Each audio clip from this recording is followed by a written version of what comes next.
Halo, di sini saya akan memberikan tutorial cara penggunaan IVMS 4200 AC dengan device TSK1T341 series. Ini untuk perangkat, untuk softwarenya yang kita gunakan adalah IVMS 4200 AC versi 1.5 dengan language package bahasa Indonesia ya. Ini adalah halaman utama dari IVMS 4200. Untuk menambahkan perangkat, kita masuk ke manajemen perangkat. Sini kita klik perangkat online ya, maka perangkat yang online akan ada di sini ya. Yang akan kita tambahkan, kita centang, kemudian kita klik tambah. Sini kita masukkan nama perangkatnya,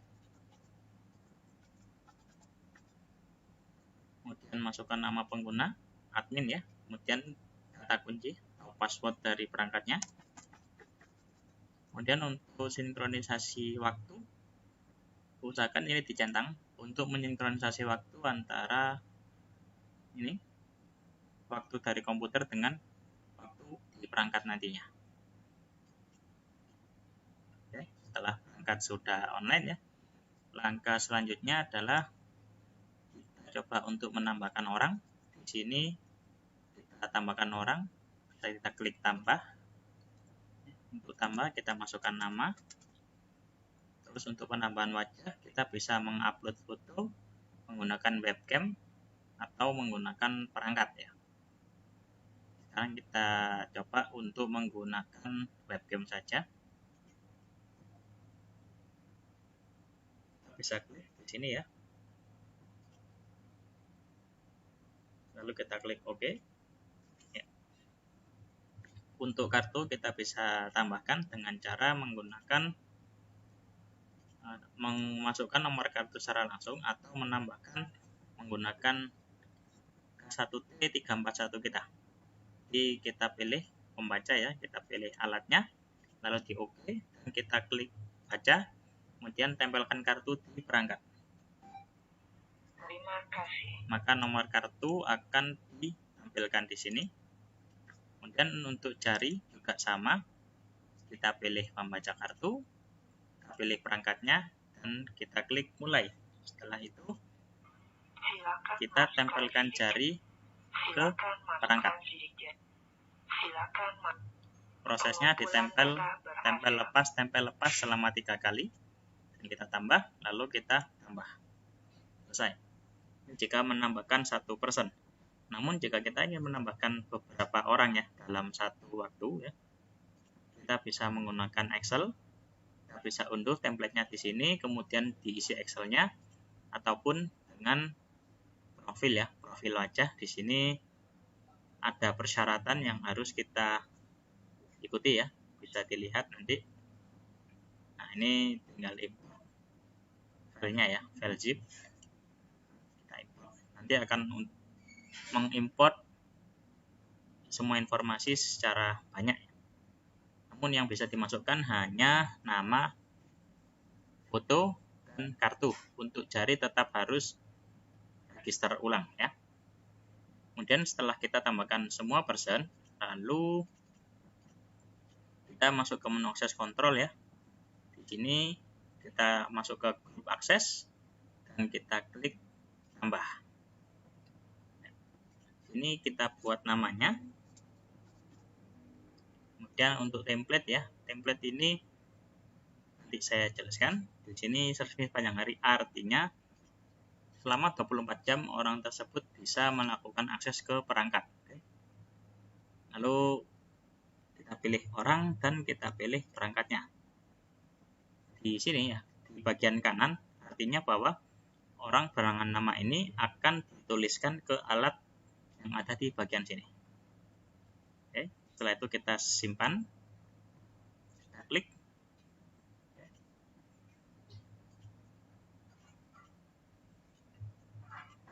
Oke.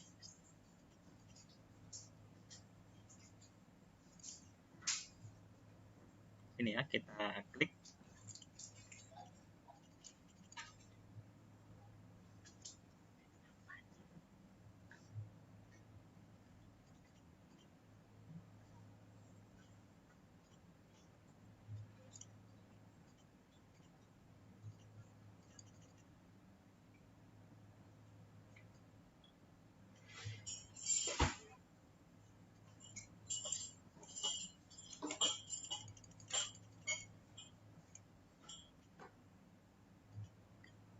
Oke, setelah kita buat ya, kita centang lalu kita klik terapkan semua sini.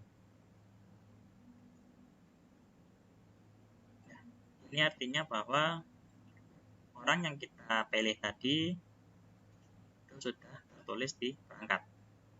Oke, kemudian di sini ada menu template ya. Menu template ini digunakan untuk mengatur waktu akses ya. Sebagai contoh, kita buat template baru, ada peraturan bahwa alat itu hanya bisa diakses mulai jam 6 pagi sampai jam 6 sore. Setelah itu kita buat aksesnya seperti ini. Nah, jika kita buat seperti ini, artinya bahwa perangkat hanya bisa digunakan untuk akses pintu sekaligus absensi ya, dari Senin sampai hari Jumat jam 6 sampai jam 6 sore. Di luar itu atau di area yang abu-abu, perangkat tidak bisa diakses. Oke. Kemudian kita masuk ke monitor ya, untuk melakukan verifikasi apakah orang yang sudah kita daftarkan bisa masuk. Terima kasih. Ya, ini terlihat dapat foto yang didaftarkan dan juga foto saat orang melakukan verifikasi ya. Ini lihat.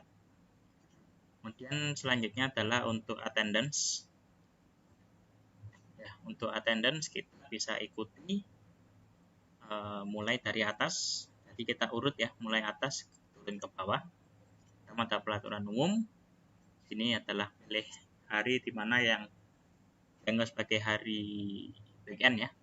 Kemudian untuk kalkulasi, ini pastikan pilih waktu di mana IVMS-nya itu sudah pasti berjalan.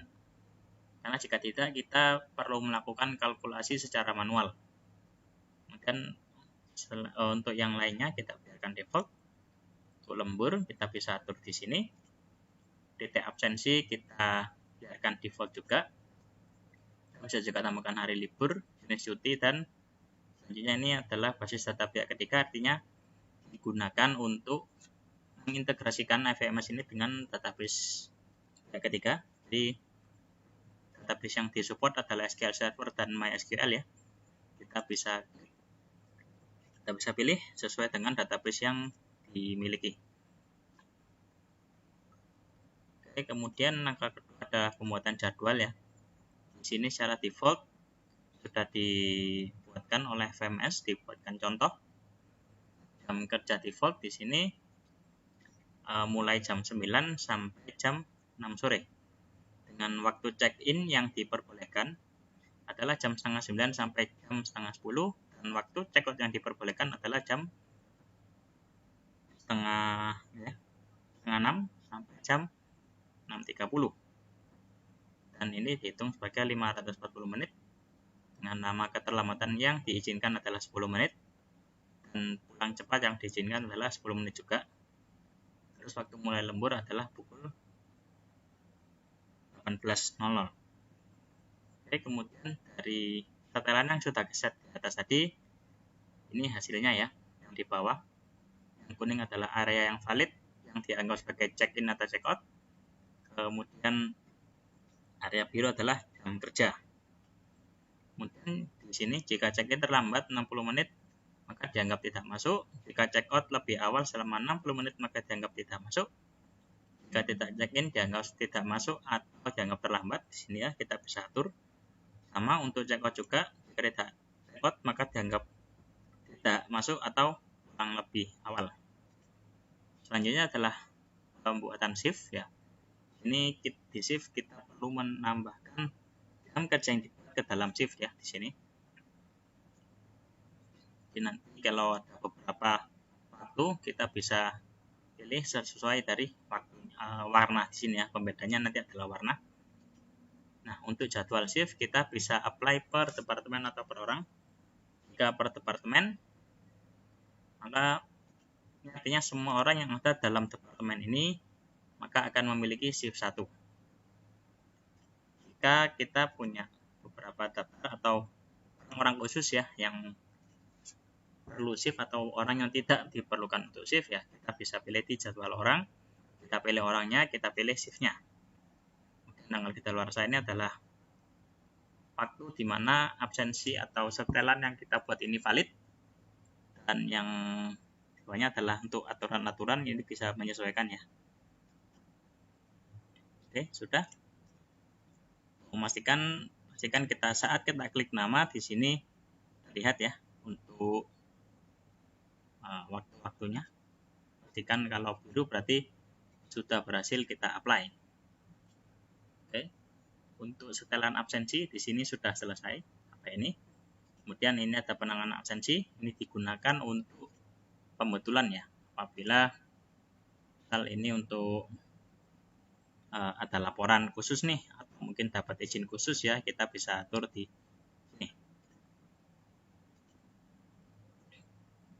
Selanjutnya di sini adalah data absensi. Ini adalah data yang belum diproses ya oleh perangkat. Dan ini untuk perhitungan. Mungkin kalau absensinya tidak masuk, kita bisa lakukan kalkulasi ulang dengan memilih waktu ya, durasi waktunya di sini. Dan pilih departemen. Jika semua orang ya kita klik organisasi baru lalu kita kalkulasi. Lalu di sini ada laporan.